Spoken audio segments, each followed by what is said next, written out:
Today we present to you Part 2 of Reason and Wisdom, selections from On Thoughts and Aphorisms by the Mother, Vegetarian, as we continue our inner journey of self-realization. Mira Alfassa, who became known as the Mother or Shrima, was born in 1878 in Paris, France. Although she showed great artistic, musical, and writing talent at an early age, her real interest was the spiritual side of life. Based on her inner experience and guidance by a saint she later recognized as Sri Aurobindo, she traveled to India in 1914, where she met him for the first time.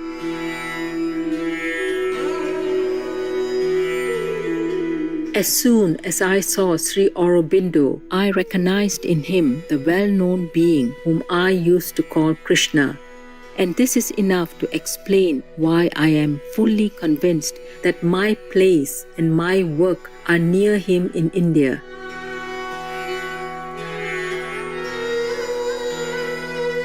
Sri Aurobindo conferred the title of the Mother in recognition of her embodiment of the principles of the Divine Mother. When the decision was made to create an ashram in 1926, Sri Aurobindo entrusted all the spiritual and material tasks of running the ashram to the Mother. For the next 50 years, under her loving guidance, the ashram developed into a spiritual center for truth seekers. The Mother went on to found two more organizations, the Sri Aurobindo International Center of Education, offering courses from kindergarten through university level, and a visionary community called Auroville, or the City of Dawn. The Mother also developed an extensive series of spiritual writings. These highlight a goal of ultimate union with the divine, along with becoming master of ourselves and our destiny. Shining through all of her work is the Mother's love and devotion to God. Though she left her body in 1973, the 17 volumes of collected works of the Mother forever serve as a shining guidance and inspiration for spiritual seekers. The following passages come from the Mother's book on Thoughts and Aphorisms, where she expounds on the following quote by Sri Aurobindo: "Either do not give the name of knowledge to your beliefs only and of error, ignorance or charlatanism to the beliefs of others, or do not rail at the dogmas of the schools and their intolerance."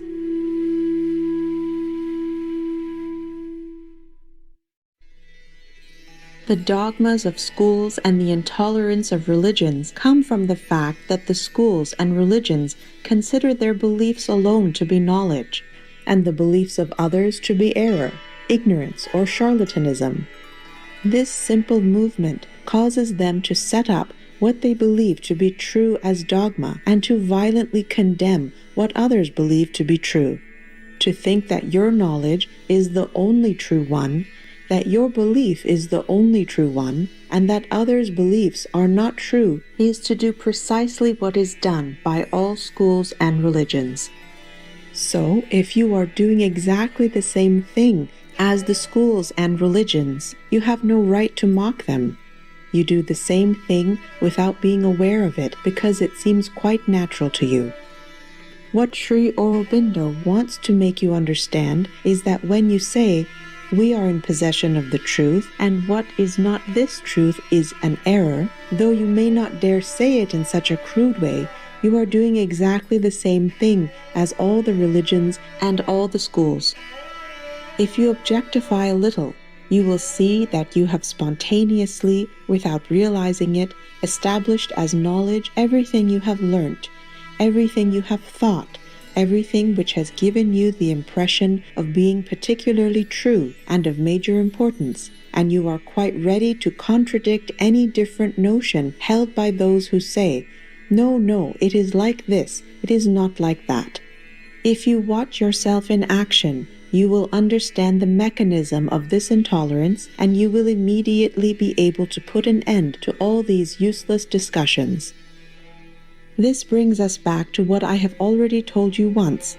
The contact which you have had with the truth of things, your personal contact, a contact which is more or less clear, profound, vast, pure, may have given you, as an individual, an interesting, perhaps even a decisive experience. But although this contact may have given you an experience of decisive importance, you must not imagine that it is a universal experience and that the same contact would give others the same experience. And if you understand this, that it is something purely personal, individual, subjective, that it is not at all an absolute and general law, then you can no longer despise the knowledge of others, nor seek to impose your own point of view and experience upon them. This understanding obviates all mental quarrels, which are always totally useless. Obviously, the first part of the aphorism can be taken as advice, but this is not what Sri Aurobindo meant when he wrote it. He wanted to make us conscious of the error we make ourselves, but ridicule in others. This is a habit with us, not only in this particular case, but in all cases. It is rather remarkable that when we have a weakness, for example, a ridiculous habit, a defect, or an imperfection, since it is more or less part of our nature, we consider it to be very natural. It does not shock us. But as soon as we see this same weakness, this same imperfection, this same ridiculous habit in someone else, it seems quite shocking to us. And we say, "What? He's like that?" without noticing that we ourselves are like that. And so to the weakness and imperfection, we add the absurdity of not even noticing them. There is a lesson to be drawn from this. When something in a person seems to you completely unacceptable or ridiculous, "What? He is like that? He behaves like that? He says things like that? He does things like that?" You should say to yourself, well, but perhaps I do the same thing, without being aware of it. I would do better to look into myself first before criticizing him, so as to make sure that I am not doing the very same thing in a slightly different way.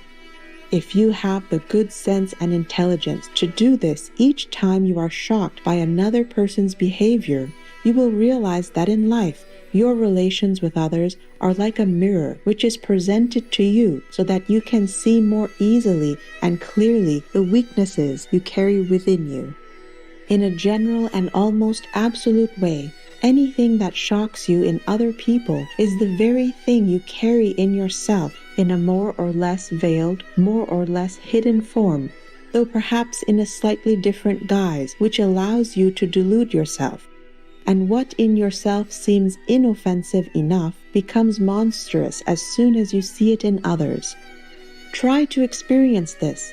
It will greatly help you to change yourselves.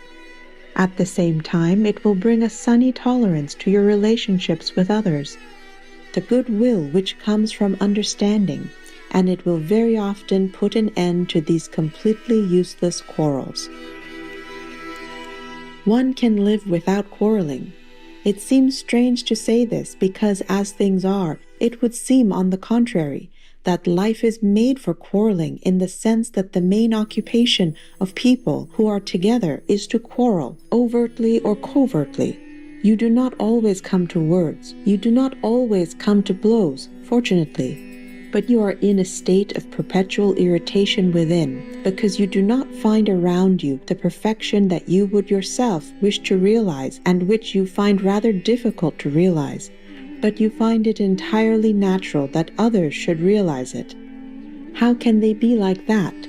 You forget how difficult you find it in yourself not to be like that. Try, you will see. Look upon everything with a benevolent smile.